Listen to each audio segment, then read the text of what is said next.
So ಹೊಸ trend ಏನಪ್ಪಾ ಆಗಿದೆ ಅಂದಾಗ, ಈ ಆಸ್ತಿ ಅಥವಾ ಈ ಸೊತ್ತು ಇತ್ತು ಅಂದ್ರೆ ನಿಮ್ ಪ್ರಾಪರ್ಟಿ ಸೇಫ್ಟಿ ಅಂತ ಅನ್ಕೊಂಡಿದ್ದಾರೆ. ತುಂಬಾ ತಿಂಗಳುಗಳಿಂದ ನನ್ ಗೊತ್ತಿರೋ ಅವೇರ್ನೆಸ್ ಕೊಡ್ತಾ ಇದ್ದೀನಿ. ಒಂದ್ ಪ್ರಾಪರ್ಟಿ ನೀವು ಪರ್ಚೇಸ್ ಮಾಡುವಾಗ ಆ ಲ್ಯಾಂಡ್ ಓನರ್ ಯಾರು, ಆ ಲ್ಯಾಂಡ್ ಓನರ್ಗೆ ಆ ಲ್ಯಾಂಡ್ ಹೇಗ್ ಬಂತು, ಮೂಲ ಲ್ಯಾಂಡಿನ ಓನರ್ ಯಾರು ಅನ್ನೋದನ್ನ ತಿಳ್ಕೊಳ್ಳಿ ಅಂತ ಹೇಳ್ತಾ ಇದ್ದೆ. ಈಗ ಎಷ್ಟೇ ಪವರ್ ಇರ್ಲಿ, ಎಷ್ಟೇ ಪೊಲಿಟಿಕಲ್ ಬ್ಯಾಕ್ ಗ್ರೌಂಡ್ ಇರ್ಲಿ, ಯಾವ ತರದೇ ಡಾಕ್ಯುಮೆಂಟ್ ನೀವು ಕ್ರಿಯೇಟ್ ಮಾಡಿರ್ರಿ, ಅದು ಲೀಗಲ್ ಆಗಿ ಇಲ್ಲ ಅಂದಾಗ, ಇಲ್ಲೀಗಲ್ ಅಂತ ಗೊತ್ತಾಯ್ತು ಅಂದಾಗ ಡೆಮಾಲಿಷ್ ಮಾಡಿ ಬಿಸಾಕ್ತಾ ಇರ್ತಾರೆ. ಯಾಕಂದ್ರೆ ಒರಿಜಿನಲ್ ಯಾವತ್ತು ಒರಿಜಿನಲ್ಲೇ. ತುಂಬಾ ಜನ BDA ಸೈಟ್ಗೆ ಯಾಕಪ್ಪ ಹೋಗ್ತಾರೆ ಅಂದಾಗ, ಸಪೋಸ್ ನೀವು ಒಂದು BDA ಸೈಟ್ ತಗೊಂಡು ರಿಜಿಸ್ಟರ್ ಮಾಡ್ಕೊಂಡು ನಿಮ್ಮ ಹೆಸರಲ್ಲಿ ಇರುತ್ತೆ, ನಿಮ್ಗೆ ಗೊತ್ತಿಲ್ಲದೆ ಆ ಸೈಟ್ ಅಲ್ಲಿ ಬೇರೆ ಯಾರೋ ಬಂದು ಅನ್ಆಥರೈಸ್ ಆಗಿ ಕುತ್ಕೊಂಡ್ಬಿಟ್ಟಿದ್ರು, ಒಂದೇ ಒಂದು ಲೆಟರ್ BDA ಕೊಡಿ, ಬಂದು ಡೆಮಾಲಿಷ್ ಮಾಡಿ ಬಿಸಾಕ್ತಾ ಇರ್ತಾರೆ. ಆದ್ರೆ ಕೆಲವರು ಹೀಗೂ ಇದ್ದಾರೆ, BDAದು ಅಂತ ಸೊತ್ತು ಗೊತ್ತಿದ್ರು ಅಲ್ಲೇ ಬಂದು ಬಾಡಿಗೆಗೆ ಶೆಡ್ಗಳು ಹಾಕಿ ಬಿಟ್ಟಿದ್ರು. ಈಗ BDA ಗೊತ್ತಾಗಿದೆ, ಅದನ್ನ ಒಂದೊಂದಾಗಿ ಡೆಮಾಲಿಷ್ ಮಾಡ್ತಾ ಬರ್ತಾ ಇದ್ದಾರೆ. ಎಲ್ರಿಗೂ ನಮಸ್ಕಾರ, ನನ್ನ ಮತ್ತೊಂದು ವಿಡಿಯೋಗೆ ಸ್ವಾಗತ. ಹಲವಾರು ದಿನಗಳಿಂದ ನನಗೆ ಗೊತ್ತಿರುವ ಡಾಕ್ಯುಮೆಂಟ್ಗಳ ಬಗ್ಗೆ, ಪತ್ರಗಳ ಬಗ್ಗೆ ಅವೇರ್ನೆಸ್ ಮೂಡಿಸ್ತಾ ಇದ್ದೀನಿ. ನೀವು ಮೂಡಿಸ್ಕೊಂತ ಇದ್ದೀರಾ ಅಂತ ಅನ್ಕೊಂಡಿದ್ದೀನಿ.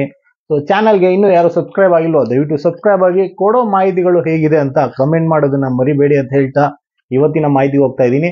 ಇವತ್ತಿನ ಮಾಹಿತಿ ಏನಪ್ಪಾ ಅಂದಾಗ, ಕೆಲವು ತಿಂಗಳುಗಳ ಹಿಂದೆ BDAದವರು ಒಂದು ನೋಟಿಫಿಕೇಶನ್ ಬಿಟ್ಟಿದ್ರು. ಅಂದ್ರೆ ಬೆಂಗಳೂರು ಇನ್ನರ್ ಹಾಗೂ ಔಟರ್ ಲಿಮಿಟ್ಗಳಲ್ಲಿ ಎಷ್ಟು ಅನ್ಆಥರೈಸ್ ಲೇಔಟ್ಗಳನ್ನ ಮಾಡಿದ್ದಾರೆ. ಈ ಅನ್ಆಥರೈಸ್ ಆಗಿರುವ ಲೇಔಟ್ಗಳು ಯಾವುದೇ ತರಹದ ಲೇಔಟ್ ಪ್ಲಾನ್ ಸ್ಯಾಂಕ್ಷನ್ ಮಾಡ್ಕೊಂಡಿಲ್ದಿರೆ ಹಾಗೆ ರಿಜಿಸ್ಟ್ರೇಷನ್ಗಳು ಮಾಡಿದ್ದಾರೆ, ಇದು ನಮ್ಮ ಗಮನಕ್ಕೆ ಬಂದಿಲ್ಲ ಅಂತ ಒಂದು ನೋಟಿಫಿಕೇಶನ್ ನ ಕೊಟ್ಟಿದ್ರು. ಎಲ್ಲರೂ ಗೊತ್ತಿದೆ ಅಲ್ವರಾ? ಆದ್ರೆ ಇದು ಏನಕ್ಕೆ ಅಂತ ತುಂಬಾ ಜನ ಗೊತ್ತಿರಲಿಲ್ಲ. ಇದು ಏನಕ್ಕೆ ಮಾಡಿದ್ರು ಅನ್ನೋದನ್ನ ಇತ್ತೀಚೆಗೆ ಎಲ್ಲರೂ ಗೊತ್ತಾಗ್ತಾ ಇದೆ. ಏನಪ್ಪಾ ಇದು ಅಂದಾಗ, BDA ಎರಡು ತರ ಸರ್ವೆ ಮಾಡಿದೆ. ಒಂದು ಯಾವ್ದಾವ್ದು ಅನ್ಆಥರೈಸ್ ಲೇಔಟ್ಗಳಾಗವೋ ಅದ್ರದ್ದೊಂದು, ಹಾಗೆ BDAದೇ ಪ್ರಾಪರ್ಟಿ, BDAದೇ ಆಸ್ತಿ, BDA ಗೊತ್ತಿಲ್ಲದೆ ಎಷ್ಟೋ ಜನ ಅನ್ಆಥರೈಸ್ಡ್ ಆಗಿ ಯೂಸ್ ಮಾಡ್ತಾ ಇದ್ದಾರೆ ಅನ್ನೋದನ್ನ ಕಂಡುಹಿಡಿದಿದ್ದಾರೆ. ಒಂದೊಂದಾಗಿ ಡೆಮಾಲಿಷ್ ಮಾಡ್ತಾ ಬರ್ತಾ ಇದ್ದಾರೆ. ಹೋದ್ ತಿಂಗಳಷ್ಟೇ ನಿಮ್ಗೆ ಗೊತ್ತಿರುತ್ತೆ, ನಾಗರಬಾವಿ ಸರ್ವೆ ನಂಬರ್ 1ರಲ್ಲಿ ಹೊಡೆದ್ರು. ಸುಮಾರು ಎಷ್ಟೋ ಕೋಟಿ ಪ್ರಾಪರ್ಟಿಗಳನ್ನ ಅಕ್ವೈರ್ ಮಾಡ್ಕೊಂಡಿದ್ದಾರೆ. ಹೇಗೆ ನಾಗರಬಾವಿದು ಅಕ್ವೈರ್ ಮಾಡ್ಕೊಂಡ್ರು, ಅದೇ ತರ ಭೀಮನಗುಪ್ಪೆ ಲಿಮಿಟ್ಸ್ ಅಲ್ಲೂ BDAದು ಆಸ್ತಿ ಇದೆ ಅಂತ ರೆಕಗ್ನೈಸ್ ಮಾಡ್ಕೊಂಡಿದ್ದಾರೆ. BDA ಆಸ್ತಿ ಎಷ್ಟು ಎಕರೆ ಇದೆಯೋ ಅಷ್ಟು ಎಕರೆಗೂ ಯಾರ್ಯಾರು ಅಕ್ವೈರ್ ಮಾಡ್ಕೊಂಡಿದ್ರು ಅವ್ರನ್ನೆಲ್ಲ ಆ ಜಾಗದಿಂದ ಕಳಿಸಿ, ಏನೇನ್ ಕನ್ಸ್ಟ್ರಕ್ಷನ್ ಮಾಡಿದ್ರು ಅದನ್ನೆಲ್ಲ ಡೆಮಾಲಿಷನ್ ಮಾಡಿ ಅಲ್ಲೂ ಈ ಆಸ್ತಿ BDAದು ಅಂತ ಬೋರ್ಡ್ ಹಾಕಿದ್ದಾರೆ. ಇವರು ಅದು ಎಲ್ಲ ಗೊತ್ತಿರೋದೆ, ನೀನೇನು ವಿಡಿಯೋ ಮಾಡಿ ಹೇಳ್ತಾ ಇದೀಯ ಅಂತ ನೀವು ಅನ್ಕೊಬಹುದು.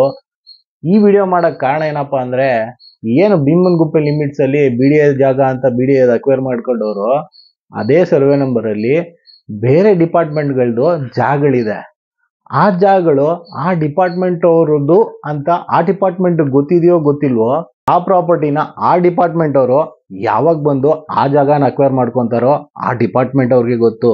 ಏನಕ್ಕಪ್ಪ ಈ ವಿಡಿಯೋ ಮಾಡಿ ನಿಮ್ಗೆ ತಿಳಿಸ್ತಾ ಇದ್ದೀನಿ ಅಂದಾಗ, ಒಂದು ಪ್ರಾಪರ್ಟಿನ ನೀವು ಪರ್ಚೇಸ್ ಮಾಡುವಾಗ ದಯವಿಟ್ಟು ಮೂಲ ಜಮೀನಿನ ಓನರ್ಗಳು ಹಾಗೂ ಮೂಲ ದಾಖಲಾತಿಗಳನ್ನ ಹೇಗೆ ಏನು ಅನ್ನೋದನ್ನ ದಯವಿಟ್ಟು ಇನ್ಮೇನ ತಿಳ್ಕೊಳ್ಳಿ.